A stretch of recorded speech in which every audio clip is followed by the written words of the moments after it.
আসসালামু আলাইকুম ফ্রেন্ডস, কেমন আছেন সবাই? আমি আলহামদুলিল্লাহ ভালো আছি, তবে একটু জ্বর সর্দি কাশি নিয়ে আছি।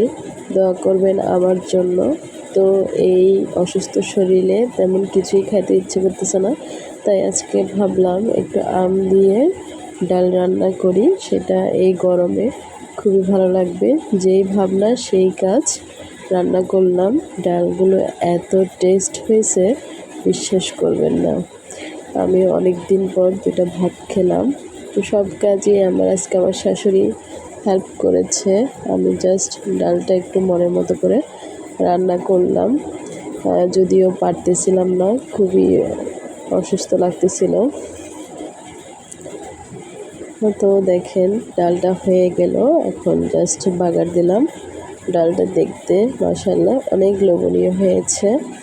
আমি খুবই ভালোভাবে তৃপ্তি সহকারে দুটো ভাত খেয়েছি। এই তো আমার শাশুড়ি রান্না করতেছে, শাকটা ভাজি করলো, শাকটাও ভালো হয়েছে। তো উনি সব কিছু করে দিয়েছে, আমি জাস্ট ভর্তাটা মেখে নিলাম। তো সব কিছু রেডি ছিল, আমি জাস্ট একটু মেখে নিলাম। এখন একটু সরিষার তেল দিয়ে আমার ভর্তাটা হয়ে যাবে। ভর্তাটা অনেক ঝাল ছিল, অনেক টেস্টি ছিল। এই গরমে সাদামাটা খাবারটা আসলে অনেক মজার। এক প্লেট ভাত অনায়াসে খাওয়া যায়। তো আমার মতো কে কে পছন্দ করো এই লোভনীয় জিনিসগুলো? আমি শুধু শাক ভাজি আর এই আলু ভর্তার ডাল দিয়ে খেয়েছি, আমার খুবই ভালো লেগেছে। তোমাদের কার কার পছন্দ এমন খাবার কমেন্টে কিন্তু অবশ্যই জানাবে।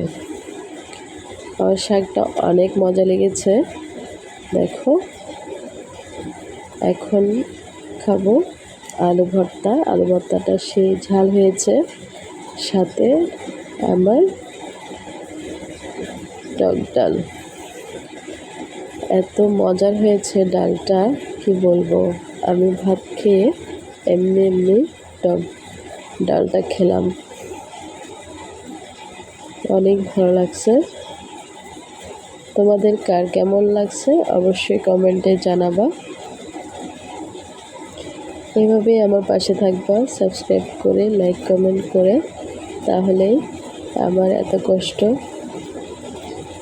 শেষ হবে।